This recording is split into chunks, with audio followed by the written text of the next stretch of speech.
나의 나 된 것은 다 하나님 은혜라. 2005년 홍콩에서 세계무역기구 WTO라고 하죠. 그 회의가 열렸습니다. 그때에 이를 반대하는 데모대가 왔는데 한국에서도 시위대원들이 갔는데 홍콩 경찰에 의해서 600명이나 연행되는 일이 있었습니다. 그 원인은 시위 방식의 차이 때문이라고 합니다.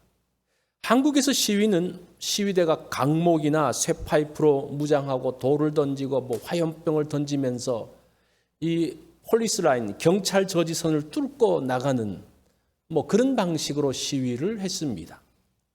그런데 홍콩 경찰은 시위대가 폴리스 라인만 조금 넘어와도 저지했고 경찰의 방패에 몸만 닿아도 폭력으로 간주하고 대응을 했습니다.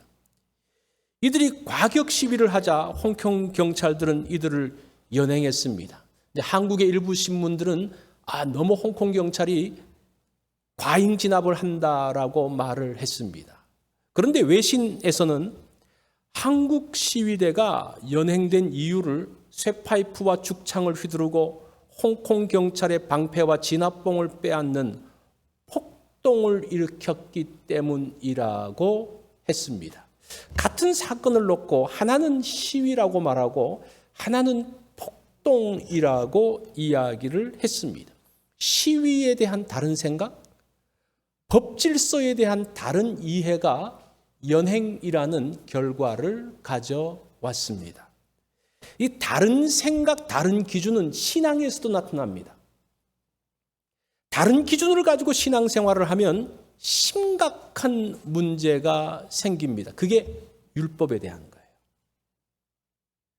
유대인들은 율법을 지킴으로 의롭게 된다고 생각을 했습니다. 그래서 열심히 율법을 지키려고 했습니다. 그런데 성경은 뭐라고 말합니까?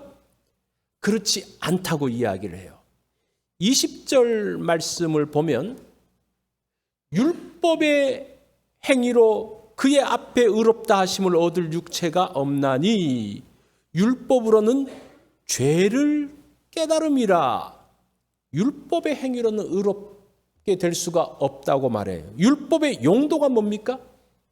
율법의 목적은 죄를 깨닫게 하기 위함이라고 합니다. 자, 전문가는 도구 사용법을 정확하게 아는 사람입니다. 많은 도구들이 있죠. 그 도구의 용도가 무엇인지 정확하게 알고 상황에 맞게끔 그 도구를 사용하는 사람, 그 사람들이 기술자고 전문가예요. 무엇을 자르느냐에 따라서 톱의 선택이 달라집니다. 그렇죠? 아무 톱이 나가지고 자르는 게 아니에요. 제가 처음 미국 와서 하나 이 혼돈을 일으켰던 것이 한국의 손톱하고 미국의 손톱이 다르다는 거예요. 한국은 나무를 자를 때에 당기면서 잘라집니다. 결이 그렇게 나 있어요. 그런데 미국의 톱은 밀면서 잘라야 됩니다. 이 톱이, 이 결이 반대로 나와 있어요. 근데 그건 모르고 미국 톱을 가지고 한국식으로 당기면서 아무리 썰어봤자 되지 않는다는 거예요. 그래서 똑같은 톱이라도 그것이 어떻게 만들어졌는지를 아는 것이 중요하다는 겁니다. 신앙에도 마찬가지입니다. 우리가 신앙생활을 할 때에 정확한 용도, 말씀을 적용할 때도 그 말씀을 정확하게 이해하고 적용을 해야지 되지도 않는 걸 가지고 적용을 하면 그건 문제가 생기죠. 율법의 용도가 뭡니까? 우리 20절 그 후반부 말씀을 다 같이 읽어볼까요? 시작. 율법으로는 죄를 깨달음임이라고 말합니다. 율법은 의로운 사람을 만드는 도구가 아니라는 거예요. 죄를 깨닫게 하는 용도라는 겁니다. 그것을 가지고는 구원을 얻을 수 없다라고 합니다. 왜냐하면 율법은 구원을 위한 도구가 아니기 때문이라고 해요. 구원이 왜 중요합니까? 오늘날 사람들은 이 구원에 대해서 좀 희미해져 가는데 고대와 중세 사회는 구원이 삶에 차지하는 비중이 굉장히 컸습니다. 여러분 이거 아세요? 구원이 세계의 역사를 바꾸었다. 중세에 십자군 전쟁을 하지 않습니까? 십자군 전쟁을 할 때에 뭐라고 이야기를 하는 거 아니? 하나님의 전쟁에 참여해야만이 구원받을 수 있다라고 이야기를 했습니다. 십자군 전쟁에 참여하면 죄 용서함을 받을 수 있다라고 해서 그래서 많은 사람들이 전쟁에 나갑니다. 이것은 일반 평민들뿐만 아니라 왕들도 똑같아요. 왕들이나 귀족이나 모든 사람들이 자기의 구원을 위해서 전쟁에 나갔다라는 겁니다.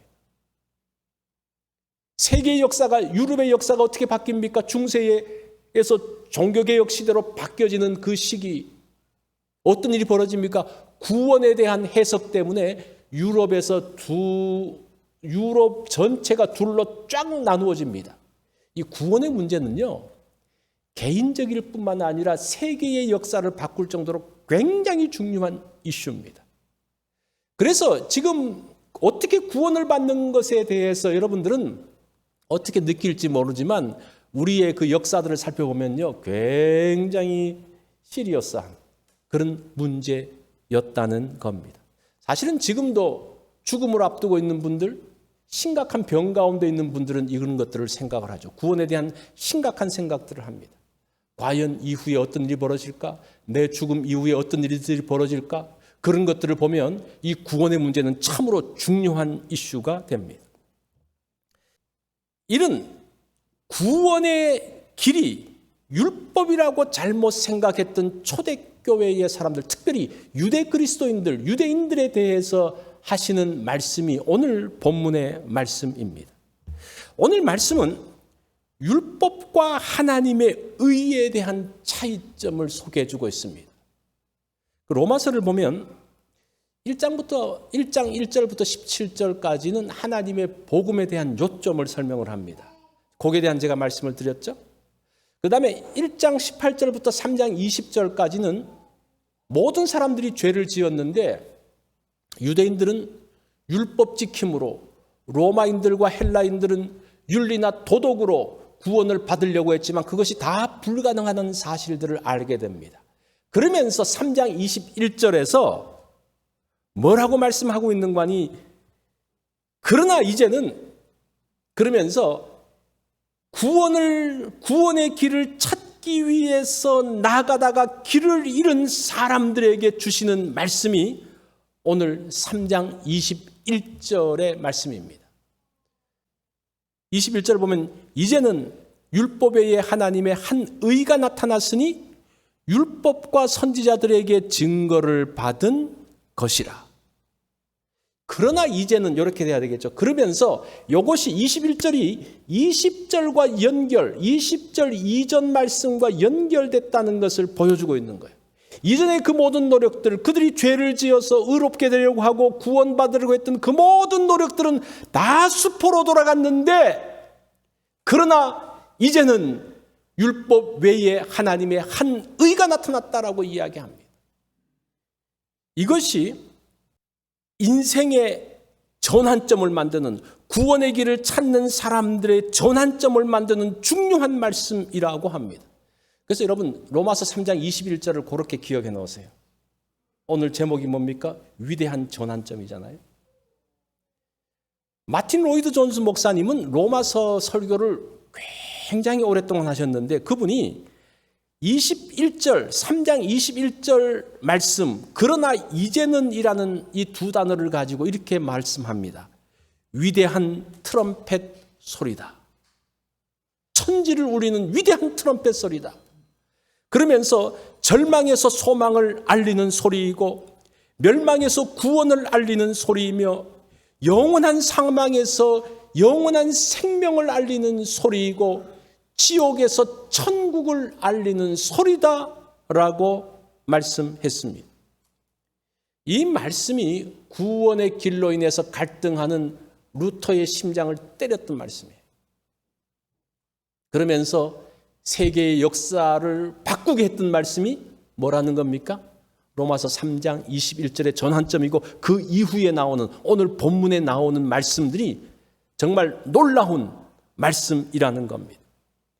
자, 21절에 보면 율법 외에 하나님의 한 의가 나타났으니 이렇게 했는데 이 외에라는 말이 없이 그런 말이에요. 떨어져서 그런 말이에요.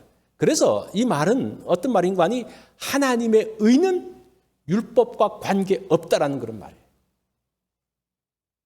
율법이 뭡니까?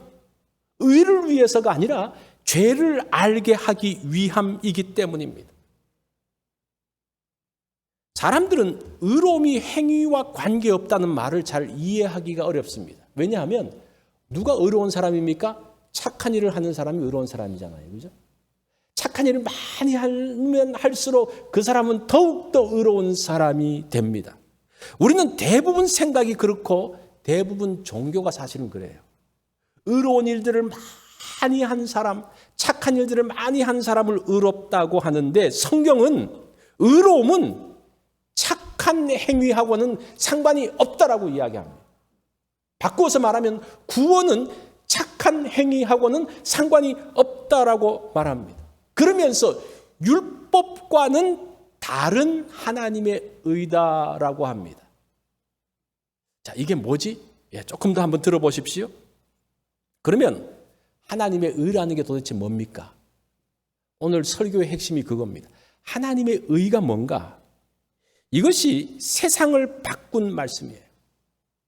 하나님의 의에 대한 이해가 세상의 역사를 바꾸었고 나의 생활 방식을 바꿀 수도 있는 말씀이라는 겁니다. 그래서 이 말씀이 중요하다는 거예요. 자, 하나님의 의의 기준이 뭔가? 하나님의 의라는 게 뭔가? 하나님의 의는 하나님이 의롭다고 인정하시는 기준입니다. 하나님이 의롭다는 것은 내가 의롭다고 말해서가 아니고 세상 사람들이 모여서 이것을 의롭다고 합시다. 그렇게 해서 의가 만들어진 것이 아니라 하나님이 의롭다고 정하신 기준이라는 거예요. 중요하죠? 다시 말하면 하나님의 구원의 기준이라는 겁니다. 자, 그것이 하나님의 의라는 사실들을 여러분들이 생각을 하고 하나님의 의가 무엇인지 오늘 제가 세 가지로 말씀을 드리겠습니다. 첫 번째는 하나님의 의는 하나님의 의라는 겁니다. 이게 조금 이상하죠. 이 의는 누구의 것입니까? 하나님의 것이라는 거예요. 이 의의 기준은 누굽니까? 하나님이 기준을 정하셨다라고 이야기를 하고 있습니다. 의라는 것은 사람이 만든 아이디어가 아닙니다. 의로움의 기준을 누가 정합니까? 하나님이 정하십니다. 그래서 중요해요. 우리가 아무리 정해서 결정을 해도 아무 소용없어요. 하나님이 정하신 의를 알아야 된다는 겁니다. 하나님의 의의 기준을 하나님께서 정하셨기 때문에 중요해요. 그래서 이것은 언제나 중요해요. 내가 죽고 나서도 중요해요. 왜냐? 하나님이 의의 기준을 정하셨기 때문에 중요하다는 거예요. 옛날에도 중요했고 지금도 중요하고 앞으로도 중요할 것이고 죽고 난 다음에도 여전히 중요한 말씀이 하나님의 의라는 겁니다. 자, 이렇게 하시고 두 번째는 예수를 믿음으로 의롭게 된다라는 겁니다. 하나님의 의는 예수를 믿음으로 의롭게 되는 것. 예수를 믿음으로 얻는 의라고 합니다. 율법을 지킴으로가 아니죠. 여기서 차별이 없느니라고 했는데 차별이 없다는 말은 다른 길이 없다는 말이에요. 그래서 하나님의 의는 다른 길이 없다는 거예요. 이 세상에서 어떤 율법으로나 다른 길이 없다는 겁니다. 뭐밖에 없습니까? 믿음 외에는 다른 길이 없다는 겁니다. 믿음으로 구원을 얻는다는 것이 참 힘들어요. 왜냐하면 눈에 보이지 않기 때문에. 그리고 세상에서는 믿음으로 뭔가를 하는 것들이 흔하지 않기 때문에 그렇습니다. 그래서 믿음으로 구원을 얻는다? 믿음으로 의롭게 된다는 것이 굉장히 어렵습니다. 그런데 자세히 살펴보면요. 세상도 믿음에 의해서 움직여지고 있어요. 우리가 그걸 잘 못 느껴서 그렇지. 우리가 이제 차를 운행을 하려고 그러면 차에 앉아서 이제 차에 키를 꽂아서 시동을 걸잖아요. 요즘은 또 이제 버튼을 누르는 것도 있는데 그러면 시동이 부르릉 해서 차가 갑니다. 왜 이렇게 시동을 겁니까? 왜 키를 꽂아서 돌려서 시동을 걸어요? 답하기 굉장히 곤란하죠. 그것은 자동차 회사가 그렇게 하라 그랬으니까 그렇게 하는 거예요. 그 자동차 회사가 한 말을 우리가 믿고 하는 거예요. 이 세상 살면서 이 믿음이 믿음 없이는 조금도 움직일 수가 없어요. 어떤 것도 요거는 이렇게 해야 돼? 그럼 그렇게 하면 되는 거예요. 우리가 사실은 다 그렇게 살고 있으면서 성경에서 예수를 믿음으로 구원받는다는 문제만은 못 믿겠다 그래요. 이게 참 뭐라 그럴까? 이게 영적인 문제죠. 이제 그런데 누구를 믿느냐가 중요해요. 무엇을 믿느냐, 누구를 믿느냐가 중요해요. 구원의 믿음은 예수를 믿어야 합니다. 왜 예수를 믿어야 구원이 이루어지는가? 하나님이 정한 법칙이기 때문에 그래요. 하나님이 정해놓았어요. 그런데 사실은 이 법칙은 그냥 만들어진 법칙이 아닙니다. 그것을 지금 본문이 설명하고 있어요. 구원은 예수 그리스도의 희생으로 만들어졌기 때문이라고 합니다. 25절 말씀을 보면 이 예수를 하나님이 그의 피로 믿음으로 말미암는 화목제물로 세우셨으니 이는 하나님께서 길이 참으시는 중에 전에 지은 죄를 간과하심으로 자기의 의로우심을 나타내셨다. 하나님이 죄를 간과하심으로 자기의 의로우심을 나타냈다고 해요. 이 간과한다는 것은 눈 감아준다는 말이거든요. 하나님이 죄에 대해서 눈 감아준다? 이건 사실은 공범이에요. 하나님이 공범이죠. 이건 의로운 게 아니에요. 이 말이 무슨 말인가? 왜 하나님이 눈을 감아주셨는가? 그 죄값을 대신 치른 분이 있기 때문에 눈을 감아줬다는 거예요. 지금 그 말씀을 하고 있습니다. 하나님은 예수의 피, 십자가의 피로 구원을 이루시는데 그것은 예수님이 대가를 치르셨기 때문이라는 겁니다. 자, 여기서 화목제물이라는 말이 이게 제사의 제물이 아니고 원문을 보면요. 지성소에 그 속죄소가 있죠. 시은자라고 말하기도 합니다. 제가 그림을 한번 가져왔는데 지성소 안에 들어가면 법궤가 있어요. 그 법궤 위에 뚜껑이 있는데 그 뚜껑을 가지고 속죄소 혹은 시은자라고 이야기를 합니다. 속죄소라고 말할 때는 죄가 용서되었다는 뜻이고 시은자라는 말은 은혜가 임하는 곳이라는 그런 뜻에서 이렇게 다른 단어를 쓰고 있습니다. 그래서 속죄소는 죄를 용서하는 자리이고 하나님의 은혜가 임하는 자리입니다. 자, 이런 의미를 가지고 본문을 해석하면 예수의 피가 지성소의 속죄소가 되고 예수의 피가 하나님의 은혜를 임하게 하는 것이 된다는 말입니다. 그래서 예수님이 화목제물이 되셔서 죄 용서가 된다는 말보다 좀 더 적극적으로 예수 그리스도의 피 자체가 죄 용서의 자리로 오게 했다는 그런 말이 된다는 거예요.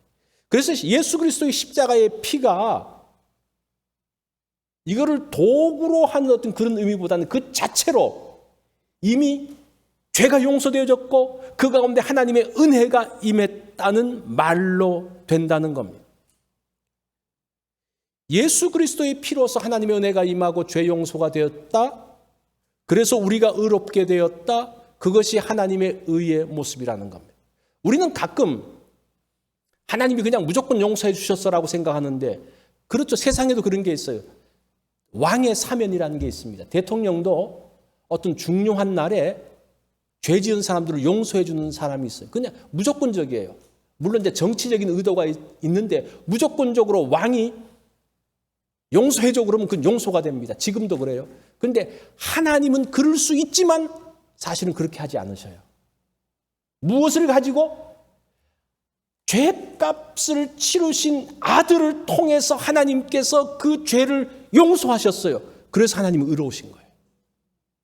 그것이 예수 그리스도의 화목 제물이라는 의미입니다. 그 다음의 의미는 예수의 속량하심으로 의롭게 되었다는 겁니다. 화목 제물과 속량은 비슷하지만 조금 개념이 다릅니다. 24절 말씀을 보면 그리스도 예수 안에 있는 속량으로 말미암아 하나님의 은혜로 값없이 의롭다 하심을 얻은 자가 되었다라고 말합니다. 여기서는 죄인이 의롭게 되기 위해서는 누군가가 대가를 지불해야 된다는 의미로서 속량이라는 단어를 씁니다. 이것은 그 당시에 노예 시장에서 있었던 그런 의미를 차용하고 있습니다. 그 비유를 가지고 설명하는 거예요. 그래서 속량이라는 단어가 풀어준다, 해방한다라는 뜻이 있습니다. 아담이 범죄하면서 죄의 종이 되었습니다. 범죄한 사람은 죄의 종이 되죠. 죄의 종이 되었던 사람을 건져내려고 하면 그 값을 지불하고 종을 건져낼 수가 있습니다. 그것이 속량이라는 단어입니다.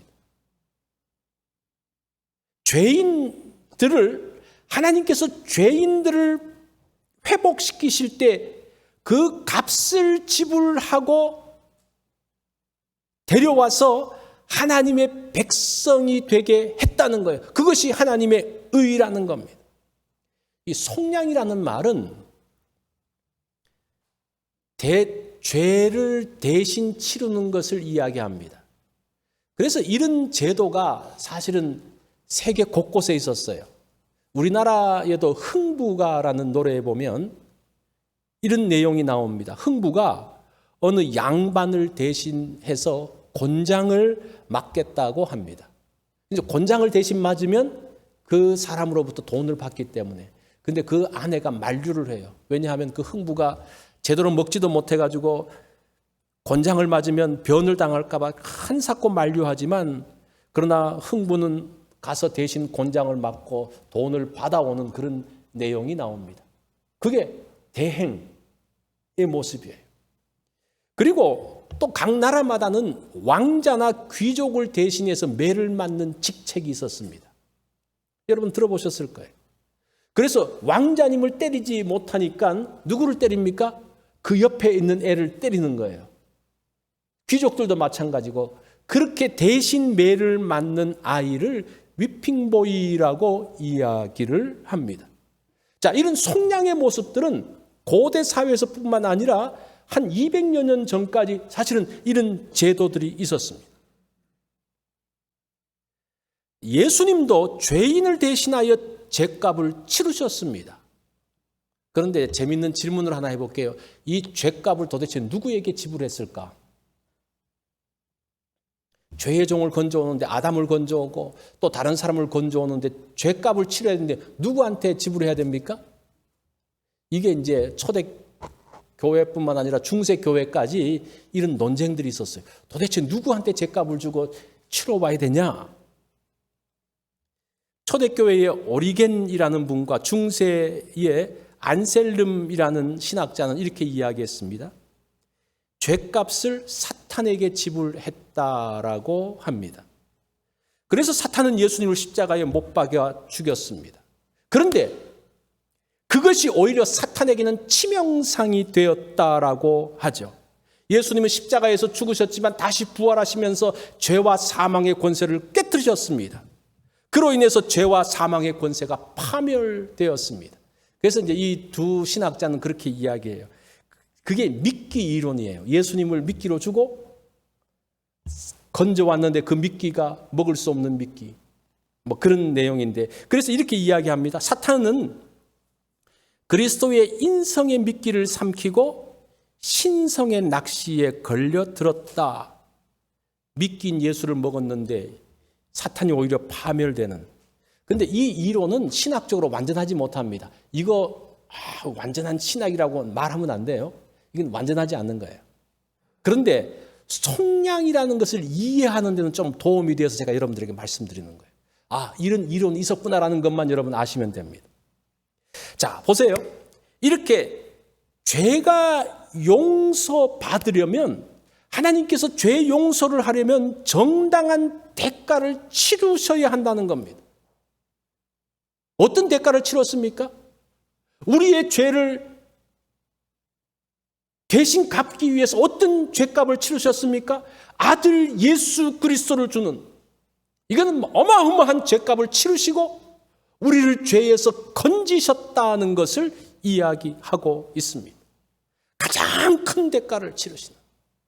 그래서 하나님이 의로우신 분이에요. 우리가 하나님을 의롭다라고 이야기할 때 그냥 하나님은 크시고 어떻고 그게 아니라, 하나님은 죄를 지은 사람에 대해서 죄를 미워하시고 그 죄에 빠진 사람들을 건져내시는데 그냥 하나님의 능력으로 건져내실 수 있죠. 하나님 말씀 한마디로 건져내실 수 있죠. 그렇지만 그렇게 하지 않고 정당한 대값을 치르시고 건져내는데 그 죄값이 뭡니까? 아들 예수라는 거예요. 그 아픔, 그 고통을 갚으시면서 그것을 지불하시고 구원하셨다는 이야기. 그래서 하나님은 의로우신 분이에요. 그것이 하나님의 의라는 거예요. 어찌 이것을 율법으로 가늠할 수가 있겠습니까? 어떻게 율법을 지킴으로 어떤 이러한 하나님의 의에 도달할 수가 있겠습니까? 그래서 율법으로는 하나님의 의에 도달할 수가 없다는 거예요. 하나님의 이러한 대가를 지불한 하나님의 그 구원의 일에 율법을 지킴으로 도덕 윤리를 가지고 그것으로 될 수 없다는 말씀들을 하는 거예요. 여러분 이해가 되십니까? 이게 바로 의로우신 하나님의 모습이라는 것. 이것이 나에게 적용되어지기 위해서는 이 사실을 믿어야 되는 거예요. 예수님과 연합되어야 됩니다. 그게 예수 믿는 거예요. 우리는 그러죠. 예수 믿으라 그러면 그래 내가 믿어줄게. 믿어주는 게 아니에요. 이것은 엄청난 자리에 들어가는 겁니다. 이 사실을 알 때에 감사하고 감격할 수밖에 없는 거예요. 그래서 하나님의 의에 대한 것을 바르게 하는 것이 얼마나 중요한지 몰라요. 그러면 그 사람의 신앙의 모습들이 달라질 수밖에 없는 거예요. 하나님은 의로우신 분입니까? 그렇습니다. 하나님은 죄를 미워하십니다. 죄인들을 그냥 두지 않습니다. 그래서 의로우신 분입니다. 죄 지은 사람을 그냥 두지 않는 것 의롭죠. 그런데 이건 사실은 세상에서도 있어요. 세상의 재판관들도 죄 지은 사람에 대해서 반드시 벌을 줍니다. 그런데 세상의 재판관들이 하지 못하는 것이 있습니다. 죄 지은 사람을 새롭게 하는 일은 못해요. 이들은 벌만 줍니다. 그런데 하나님은 죄인을 회복시키시는 분입니다. 그 잘못된 죄에 대해서 벌하기도 하시지만 그들을 다시 회복시키기도 하시는 분이 바로 하나님이십니다. 그래서 하나님의 영광, 하나님의 영광스러운 기준에 이르도록 하시는 그 하나님, 그래서 다시 하나님의 형상을 받은 사람으로 회복하게 하시는 모습, 그것이 하나님의 모습이에요. 그것을 위해서 아들 예수 그리스도를 이 땅에 보내신 겁니다. 이것이 하나님의 의라는 거예요. 이것이 하나님의 구원 스토리입니다. 의롭게 되려는 시도들, 죄인들이 의롭게 되려는 시도들은 많이 하고 있어요. 헬라인들과 로마인들은 윤리와 도덕을 만들어서 그들이 얼마나 바르게 살려고 노력을 했습니까? 바르게 살려고 윤리와 도덕을 세우면 세울수록 자기 모순 가운데 빠지기 시작합니다. 유대인들은 율법을 지킴으로 의롭게 되려고 했지만 율법을 지키면 지킬수록 율법의 미궁 속으로 빠져들어가는 거예요. 율법의 늪 속으로 빠져들어가는 거예요. 할 수 없다는 것을 인정할 수밖에 없는 상황에 들어가면서 절망합니다. 그게 율법의 용도예요. 그러나 이제 하나님의 한 의가 나타났습니다. 예수 그리스도를 믿음으로 의롭게 되는 겁니다. 예수 그리스도를 통해서 구원에 이릅니다. 이것이 복음입니다. 그래서 죄 가운데 있는 사람들에게는 소망의 말씀이 되는데 그 출발점이 3장 21절에 그러나 이제는 그런 말이에요. 그러나 이제는 하나님의 새로운 구원의 길, 하나님의 새로운 한 의가 나타나셨다라고 말씀을 하고 있습니다. 하나님의 의는 하나님이 제시하신 기준입니다. 우리가 그 기준에 도달해야 돼요. 그것은 뭡니까? 예수 그리스도께서 죄값을 치르시는 거예요. 그것을 믿고 나아가면 구원을 얻는다라는 겁니다. 로마서 3장 21절은 죄와 사망으로 인해 절망 속에 있는 인간들에게 새로운 길이 만들어졌다라고 선언하고 있습니다. 이것이 위대한 전환점이 됩니다. 이것이 하나님의 의라는 거예요. 하나님의 의. 하나님의 의는 그냥 막연한 의가 아니에요.